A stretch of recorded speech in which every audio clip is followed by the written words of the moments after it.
നമ്മൾ ഒരുപാട് ഈ വാട്സപ്പ് സന്ദേശങ്ങളോ അല്ലെങ്കിൽ വോയിസുകളോ ഒക്കെ കിട്ടു.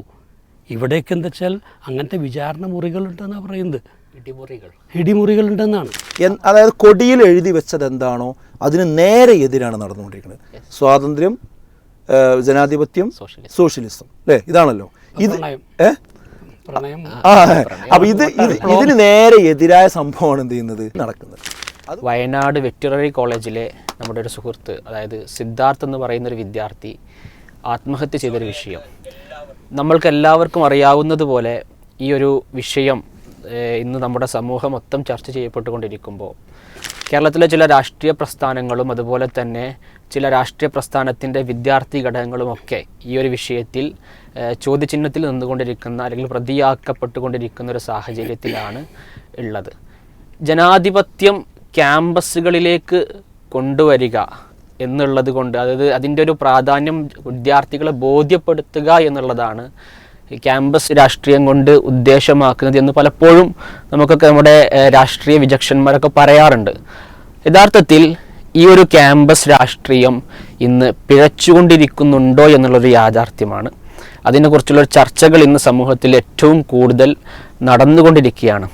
ഹമീദ് മാഷ്, ഇന്ന് നമ്മുടെ സമൂഹത്തിൽ ഇത്തരത്തിലുള്ളൊരു ഇൻസിഡൻറ്റ് നടന്നൊരു സാഹചര്യത്തിൽ ക്യാമ്പസ് രാഷ്ട്രീയം എവിടെയാണ് പിഴച്ചത് എന്ന് നമ്മൾ പരിശോധിക്കുമ്പോൾ നമുക്ക് എന്താണ് ഈ ഒരു വിഷയത്തിൽ മനസ്സിലാക്കുന്നത്? നമ്മൾ ഈ സിദ്ധാർത്ഥുമായി ബന്ധപ്പെട്ട ചർച്ചകൾ സജീവമായി നിലനിൽക്കുകയാണ്. ഇന്നുപോലും അവിടെ രാഷ്ട്രീയ പാർട്ടികളുടെ പ്രകടനവും അതുപോലെ തന്നെ പോലീസിൻ്റെ ലാത്തിച്ചാർജും കണ്ണീർ വാതക പ്രയോഗമൊക്കെ നടന്നു കഴിഞ്ഞിട്ടുണ്ട്.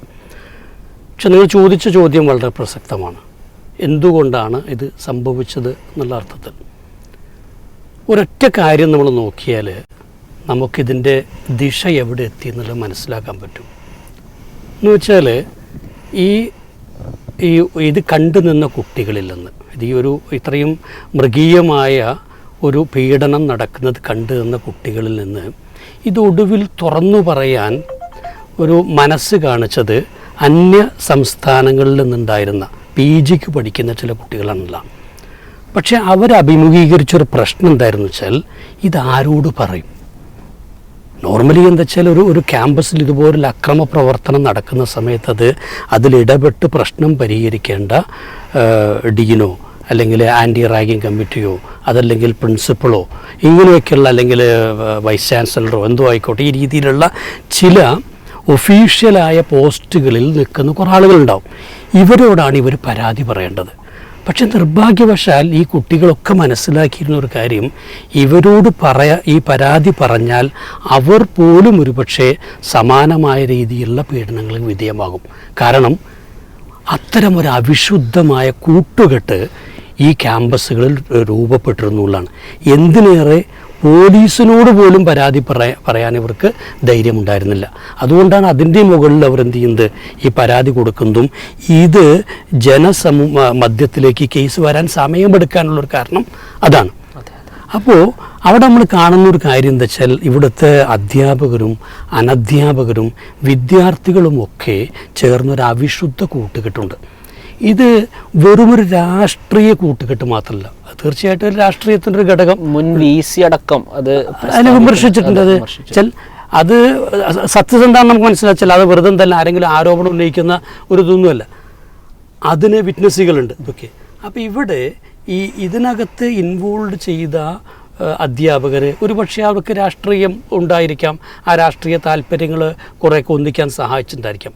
പക്ഷെ അതിനുമപ്പുറം നമ്മൾ കാണുന്നതെന്ന് വെച്ചാൽ ഒരു ധാർമ്മികതയുടെ ഒരു അതിർവരമ്പ് വിദ്യാർത്ഥികളും അധ്യാപകരും തമ്മിൽ ഉണ്ടാകേണ്ട ഒരു ബന്ധത്തിൻ്റെ ഒരു ധാർമ്മികതയുണ്ടല്ലോ.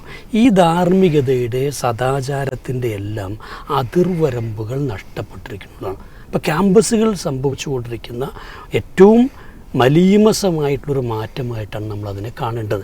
ഇത് ഇവിടെ മാത്രമല്ല, പല സ്ഥലങ്ങളിലും നമുക്ക് കാണാൻ പറ്റും. ചിലപ്പോൾ പ്രിൻസിപ്പൾ മേധാവിയായിട്ടുള്ളൊരു ക്യാമ്പസിൽ മേധാവിയായിട്ടുള്ള ഒരാൾ വിദ്യാർത്ഥികൾക്കെതിരെ ചിലപ്പോൾ ഒരു നടപടി എടുക്കുമ്പോൾ അവിടെയുള്ള അധ്യാപകർ തന്നെ ഈ സ്ഥാപന മേധാവിക്കെതിരെ തിരിയുകയും പലപ്പോഴും അവർക്കെതിരെ പരാതി കൊടുക്കുകയും അങ്ങനെ അവർ പുറത്താക്കപ്പെടുകയും ചെയ്യുന്ന അവസ്ഥ.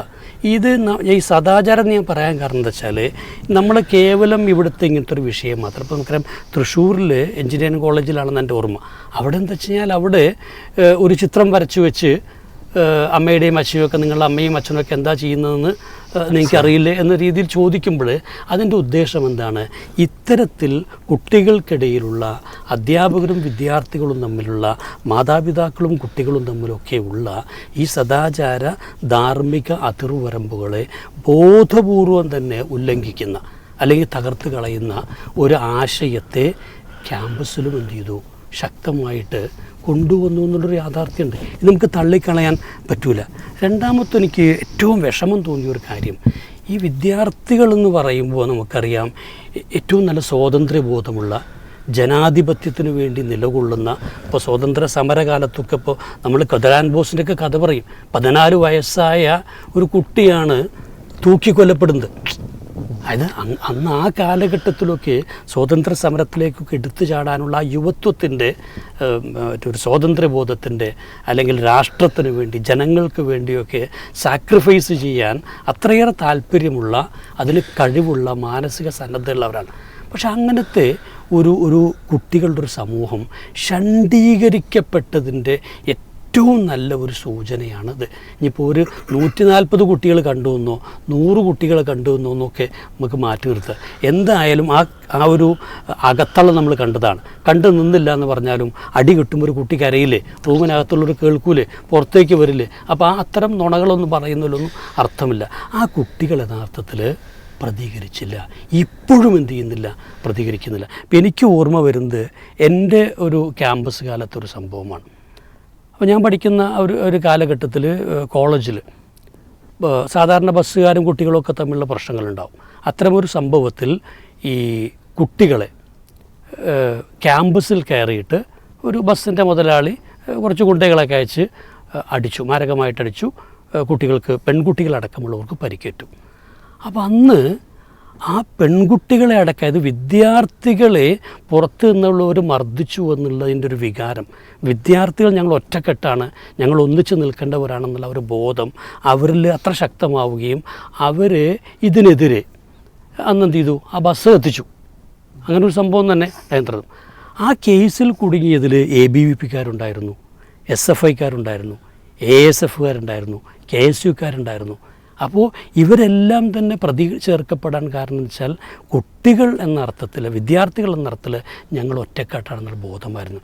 ഇവിടെ സ്വന്തം ഈ ക്ലാസ്സിൽ പഠിക്കുന്ന സ്വന്തം റൂംമേറ്റായിട്ടൊരു കുട്ടിയെ കൊലയ്ക്ക് കൊടുക്കാൻ ചതിപ്രയോഗത്തിലൂടെ എന്താണ് ഇതിൽ കൊലയ്ക്ക് കൊടുക്കാൻ വേണ്ടി പോലും കൂട്ടുനിന്നത് ഒരു സഹവിദ്യാർത്ഥിയാണെന്ന് പറയുമ്പോൾ ആ വിദ്യാർത്ഥികൾക്കിടയിലുള്ള ഒരു ധാർമ്മികതയുടെ അളവുകോൽ എന്താണെന്നുള്ള ഒരു ചോദ്യമുണ്ട്. പിന്നെ എനിക്ക് തോന്നുന്നില്ല ഇതൊരു ക്യാമ്പസിൻ്റെ, നമുക്കറിയാം പാർട്ടി ഗ്രാമങ്ങൾ, പാർട്ടി വിചാരണ, പാർട്ടി കൊല എന്നുള്ളതൊക്കെ നമ്മൾ എത്ര നിഷേധിച്ചാലും കേരള സമൂഹത്തിൽ നടന്നിട്ടുണ്ട്.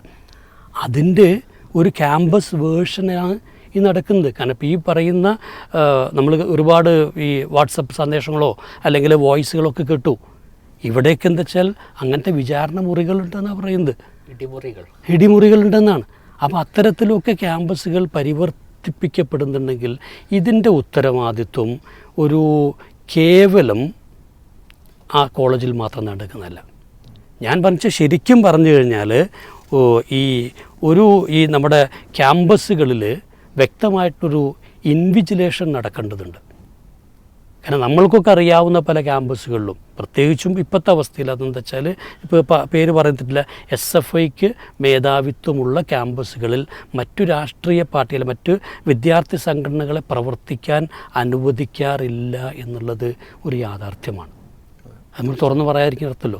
അതെന്താ വെച്ചാൽ പാർട്ടി പരിശോധിക്കേണ്ട. അങ്ങനെ പറയാൻ കാരണം വെച്ചാൽ സംവാദങ്ങൾക്ക് ഇടമില്ലാതെയാവുകയാണെങ്കിൽ, പരസ്പരം ആശയപരമായി ഏറ്റുമുട്ടാൻ ഉള്ള ധൈര്യമില്ലാതെയാവുകയാണെങ്കിൽ അതിൻ്റെ സൂചന എന്ന് പറയുന്നത് പതിയെ ക്യാമ്പസുകളെ അരാഷ്ട്രീയവൽക്കരിക്കുക എന്ന് തന്നെയാണ്. ഇപ്പോൾ കായബലം കൊണ്ട് പിടിച്ചു നിൽക്കാനാണെങ്കിൽ ഇവിടെ BJP ABVP-ക്കല്ലേ, അതാണല്ലോ അവർ ചെയ്തുകൊണ്ടിരിക്കുന്നത്.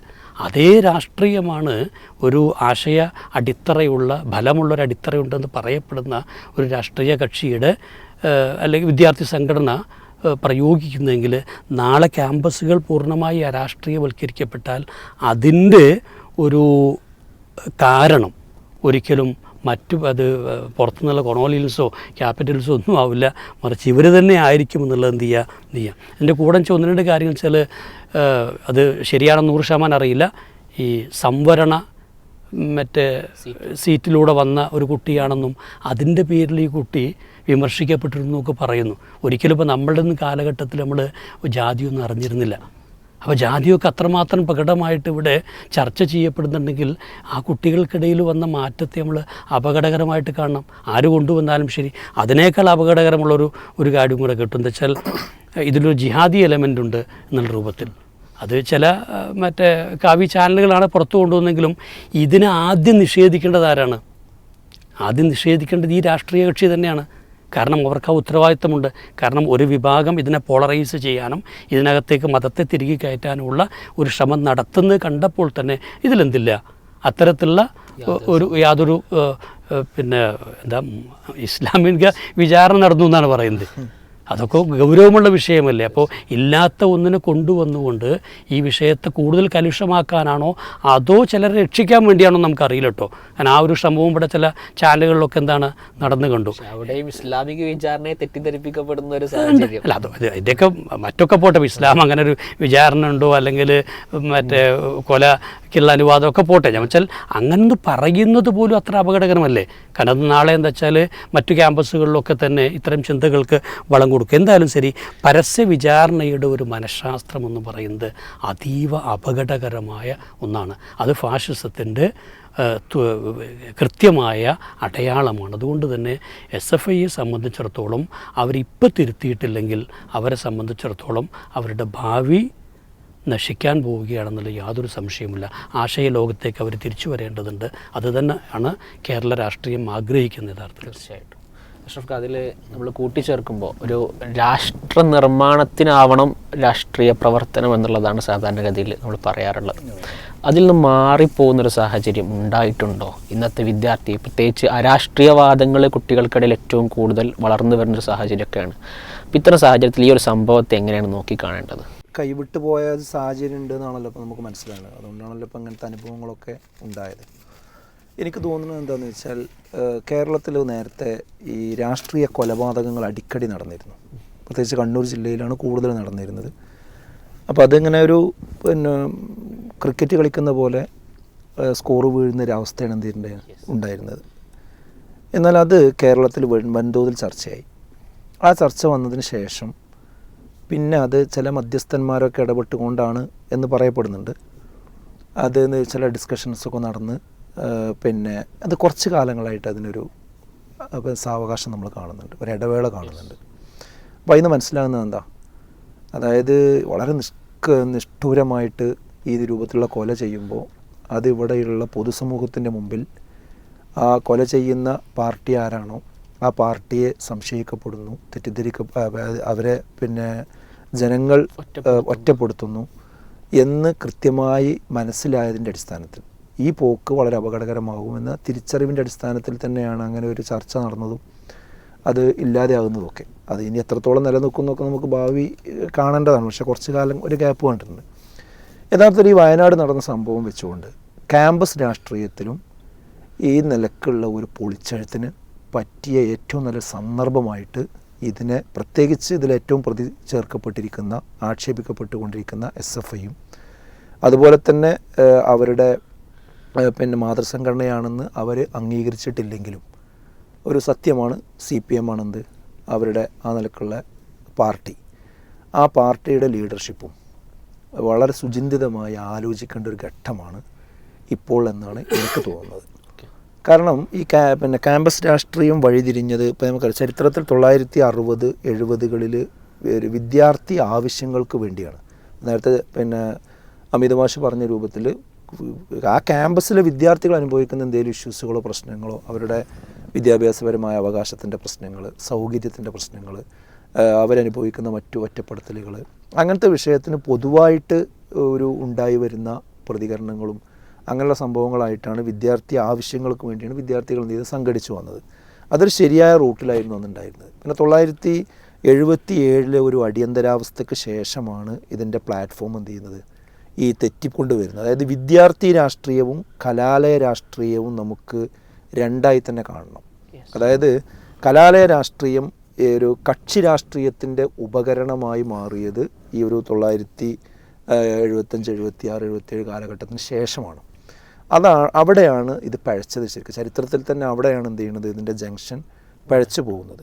അങ്ങനെ 1970 മുതൽ 2003 വരെ ഏകദേശം കണക്കനുസരിച്ച് 43 വിദ്യാർത്ഥികൾ കേരളത്തിൻ്റെ ക്യാമ്പസുകളിൽ എന്ത് ചെയ്തിട്ടുണ്ട്, കൊല്ലപ്പെട്ടിട്ടുണ്ട്.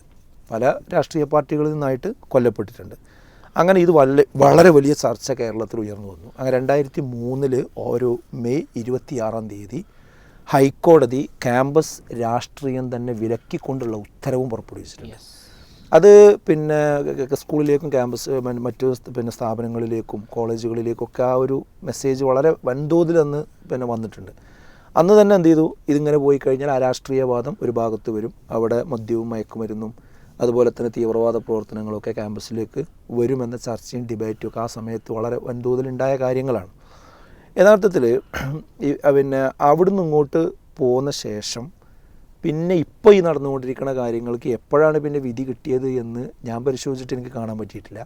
ഏതായിരുന്നാലും ക്യാമ്പസിൽ എന്താണോ കോടതി അന്ന് വിലക്കിയത്, ആ വിലക്കിയത് ഇപ്പോഴും ഉണ്ടെന്നാണ് എന്ത് ചെയ്യുന്നത് മനസ്സിലാകുന്നത്. അപ്പോൾ ഏതായിരുന്നാലും ഇങ്ങനത്തെ ഒരു സന്ദർഭം വരുമ്പോഴെങ്കിലും ഒരു ആത്മപരിശോധനയ്ക്ക് ഇവരൊക്കെ എന്ത് ചെയ്യണം, തയ്യാറാകണം. അവിടെ വിദ്യാർത്ഥികളും അധ്യാപകരും നേരത്തെ മാഷ് പറഞ്ഞ പോലെ ഒരു മിണ്ടാപ്രാണികളായി മാറുന്നൊരു സാഹചര്യം ഉണ്ടല്ലോ, ആ സാഹചര്യത്തെയാണ് അഡ്രസ്സ് ചെയ്യേണ്ടത്.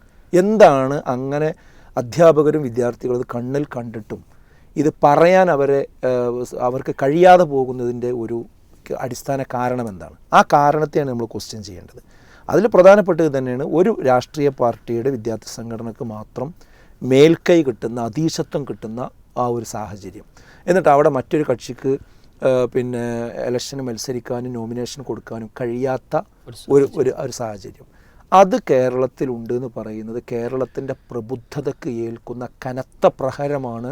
അത് നമുക്ക് നാണക്കേടാണ്. എത്ര നമ്മൾ വലിയ കേരളം ഭയങ്കര സംഭവമാണെന്നൊക്കെ പറഞ്ഞാലും ഇങ്ങനെ കേരളത്തിൻ്റെ ക്യാമ്പസുകളിൽ മറ്റൊരു വിദ്യാർത്ഥി സംഘടനയ്ക്ക് നോമിനേഷൻ കൊടുക്കാത്തൊരു സാഹചര്യം, കൊടുക്കാൻ കഴിയാത്തൊരു സാഹചര്യം ഉണ്ട് എന്ന് പറയുമ്പോൾ അതിനെന്ത് ചെയ്യണം, നമ്മൾ പൊതുസമൂഹം അഡ്രസ്സ് ചെയ്യണം. ആ വിഷയത്തിൽ തിരുത്തലുകൾ ഉണ്ടാവുക തന്നെ വേണം.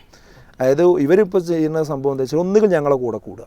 ഒരു വിദ്യാർത്ഥി അതിൽ പുതിയ അഡ്മിഷൻ എടുത്തു കഴിഞ്ഞാൽ ഒന്നുകിൽ എന്ത് ചെയ്യണം, SFIയുടെ കൂടെ കൂടണം, അല്ലെങ്കിൽ മിണ്ടാതിരിക്കണം. ഒന്നുകിൽ ഞങ്ങളുടെ കൂടെ നിൽക്കുക, അല്ലെങ്കിൽ കീഴടങ്ങുക. അതല്ലാത്ത ഒരു സംവിധാനം എന്ത് ചെയ്യാൻ പറ്റില്ല, ഒരിക്കലും ഉണ്ടാകാൻ പാടില്ല. സ്വന്തം നിലപാടിൽ നിന്നുകൊണ്ട് ഒരാൾ മുന്നോട്ട് പോകാൻ പറ്റില്ല എന്നുള്ള ഒരു സംഗതി. പിന്നെ ഇതിൽ ഏറ്റവും ഗുരുതരമായ വിഷയം എന്ന് പറയുന്നത് അധ്യാപക സമൂഹം തലമുറയുടെ പിതാക്കളാണ് എന്നാണ് പൊതുവേ നമ്മൾ പറയാറുള്ളത്. പക്ഷെ ക്യാമ്പസിൽ കാണുന്നത് ഈ അധ്യാപകരും ഈ പറഞ്ഞ വിദ്യാർത്ഥികളും തമ്മിലുള്ള അവിശുദ്ധ കൂട്ടുകെട്ട് തന്നെയാണ് ഇവിടെ ഇതിന് വളം വെക്കാനുള്ള പ്രധാനപ്പെട്ട ഒരു കാരണം. ഇവിടെയൊക്കെ ബേസിക്കായിട്ട് വരുന്ന വിഷയം എന്താ വെച്ചാൽ രണ്ട് നിലക്കാണ്. ഇപ്പോൾ അധ്യാപകരാണെങ്കിൽ അവിടെ വരുമ്പോൾ അവർക്ക് അവരുടെ കാര്യങ്ങൾ, സർവീസ് കാര്യങ്ങൾ, അവരുടെ പ്രൊമോഷൻ വിഷയങ്ങൾ, മറ്റു കാര്യങ്ങളൊക്കെ ഉണ്ടാവുമല്ലോ, സർവീസ് സംബന്ധമായ വിഷയങ്ങളൊക്കെ ഉണ്ടാവുമല്ലോ. അത്തരം കാര്യങ്ങളൊക്കെ നടന്നു പോകണമെങ്കിൽ അവർക്ക് യൂണിയൻ വേണം. അപ്പോൾ ആ യൂണിയന് പലപ്പോഴും ഒരു ഇടതുപക്ഷ യൂണിയനിൽ നിന്നാൽ മാത്രമേ കാര്യങ്ങൾ നടക്കുള്ളൂ എന്നുള്ള ഒരു പൊതുചിത്രം ഇവിടെ ഉണ്ട്. അപ്പോൾ ഒരിക്കലും പിന്നെ ഇടതുപക്ഷ ചിന്താഗതിക്കാരനല്ലാത്തൊരു അധ്യാപകൻ പോലും ക്യാമ്പസിലെത്തിക്കഴിഞ്ഞാൽ അദ്ദേഹത്തിൻ്റെ കാര്യങ്ങൾ നടക്കണമെങ്കിൽ അവിടെ ആക്റ്റീവായിട്ടുള്ളത് ആരാണ്? ഇടതുപക്ഷ സംഘടനയാണ്, അതിൻ്റെ യൂണിയനാണ്.